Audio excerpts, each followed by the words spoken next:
ರೇಣುಕಾಸ್ವಾಮಿ ಕೊಲೆ ಪ್ರಕರಣದಲ್ಲಿ ಇಂದು ನಟ ದರ್ಶನ್ ಸೇರಿದಂತೆ ಎಲ್ಲ ಆರೋಪಿಗಳ ವಿರುದ್ಧ ದೋಷಾರೋಪ ನಿಗದಿಯಾಗಬೇಕಿತ್ತು. ಆದರೆ ಇಬ್ಬರು ಆರೋಪಿಗಳ ಗೈರು ಹಾಗೂ ದರ್ಶನ್ ಪರ ವಕೀಲರು ಮಾಡಿದ ಮನವಿ ಪುರಸ್ಕರಿಸಿದ ಕೋರ್ಟ್ ಚಾರ್ಜ್ ಫ್ರೇಮ್ ದಿನಾಂಕವನ್ನು ನವೆಂಬರ್ 3ಕ್ಕೆ ನಿಗದಿಪಡಿಸಿದೆ. ಆ ಕುರಿತ ಸ್ಟೋರಿ ಇಲ್ಲಿದೆ.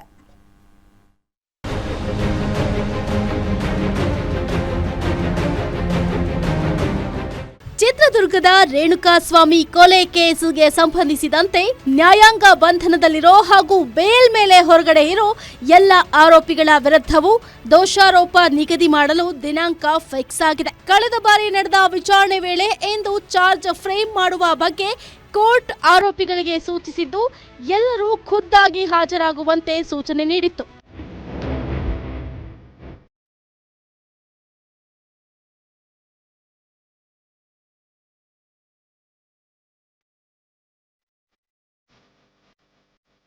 ಆದರೆ ಇಂದು ನಡೆದ ವಿಚಾರಣೆ ವೇಳೆ 16 ಹಾಗೂ 17ನೇ ಆರೋಪಿಗಳು ಗೈರಾಗಿದ್ರು. ಜೊತೆಗೆ ದರ್ಶನ್ ಪರ ವಕೀಲರು ಮಾಡಿಕೊಂಡ ಮನವಿ ಹಿನ್ನೆಲೆ ಚಾರ್ಜ್ ಫ್ರೇಮ್ ದಿನಾಂಕವನ್ನ ನವೆಂಬರ್ 3ಕ್ಕೆ ನಿಗದಿ ಮಾಡಲಾಗಿದೆ. ಹಾಗಾದ್ರೆ ಇಂದು ನಡೆದ ವಿಚಾರಣೆ ವೇಳೆ ಏನೆಲ್ಲ ನಡೆಯಿತು ಅನ್ನೋದನ್ನ ನೋಡೋದಾದ್ರೆ, ಎಂದಿನಂತೆ ಜೈಲಿನಲ್ಲಿರೋ ದರ್ಶನ್, ಪವಿತ್ರ ಗೌಡ ಸೇರಿ ಬೇಲ್ ಮೇಲೆ ಹೊರಗಡೆ ಇರೋ ಆರೋಪಿಗಳನ್ನ ನ್ಯಾಯಾಧೀಶರ ಮುಂದೆ ವರ್ಚುವಲ್ ಆಗಿ ಹಾಜರುಪಡಿಸಲಾಗಿತ್ತು. ಮೊದಲಿಗೆ ಎಲ್ಲ ಆರೋಪಿಗಳ ಹಾಜರಾತಿ ತೆಗೆದುಕೊಂಡ ನ್ಯಾಯಾಧೀಶರು ವಿಡಿಯೋ ಕಾನ್ಫರೆನ್ಸ್ ಮೂಲಕವೇ ದೋಷಾರೋಪ ನಿಗದಿ ಮಾಡೋದಾಗಿ ಈ ಆರೋಪಿಗಳಿಗೆ ಸೂಚಿಸಿದ್ರು.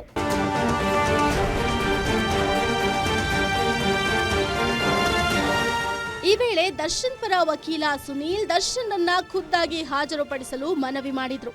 ಅಷ್ಟೇ ಅಲ್ಲದೆ ಎಲ್ಲ ಆರೋಪಿಗಳು ಕೂಡ ಕ್ರೈಮ್ನಲ್ಲಿ ಭಾಗಿಯಾಗಿರೋದು ಇದೇ ಮೊದಲು. ನಾವು ಆರೋಪಿಗಳಿಗೆ ಯಾವುದೇ ಸೂಚನೆಗಳನ್ನ ನೀಡಲಾಗಿಲ್ಲ. ದೋಷಾರೋಪ ಒಪ್ಪಿಕೊಂಡು ಬಿಟ್ರೆ ಸಮಸ್ಯೆ ಆಗಲಿದೆ. ಹೀಗಾಗಿ ಜೈಲಿನಲ್ಲಿರೋ ದರ್ಶನ್ ಸೇರಿ ಎಲ್ಲ ಆರೋಪಿಗಳ ಭೇಟಿಗೆ ಅವಕಾಶ ಮಾಡಿಕೊಡಬೇಕು ಅಂತ ಟ್ರಯಲ್ಗೆ ದಿನಾಂಕ ನಿಗದಿಪಡಿಸುವ ಮುನ್ನ 2 ವಾರ ಸಮಯ ನೀಡಲು ಮನವಿ ಮಾಡಿದ್ರು.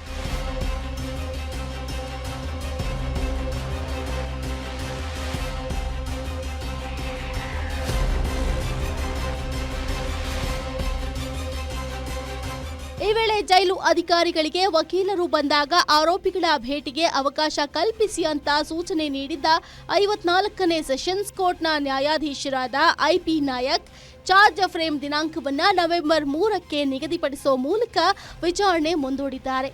ಅದರ ಜೊತೆಯಲ್ಲಿ ಎಲ್ಲ ಆರೋಪಿಗಳು ಖುದ್ದು ನ್ಯಾಯಾಲಯಕ್ಕೆ ಹಾಜರಾಗಬೇಕು, ಇಲ್ಲವಾದಲ್ಲಿ ಜಾಮೀನು ರಹಿತ ವಾರೆಂಟ್ ಜಾರಿ ಮಾಡೋದಾಗಿ ಎಚ್ಚರಿಕೆ ನೀಡಿದ್ದಾರೆ.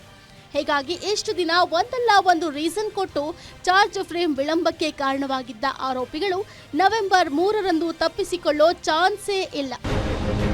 S K Manjunath, crime bureau, guarantee news.